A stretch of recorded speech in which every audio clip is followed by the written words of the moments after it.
This is what a newbie trader sees, and this is what I see. The difference between a noob trader and myself is the noob trader, they buy here and they put all their money in right away. And they're holding through dips such as right here, they're holding through rallies right here, they're diamond handsing it, and at the end of the day, they break even or lose money. But as a skilled trader, I know better. After performing all of my technicals on the coin, I then make the decision that this is worth investing in. I may buy here, who knows? And then I'm going to buy again here because I know that it's a strong project, and I buy the final dip.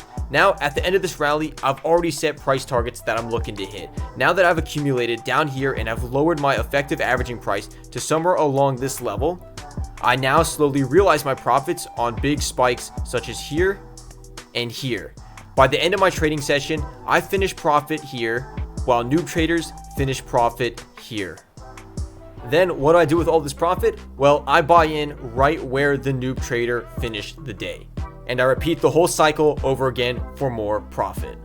If you're looking to make these kind of crypto profits, you need to sign up for my course right now.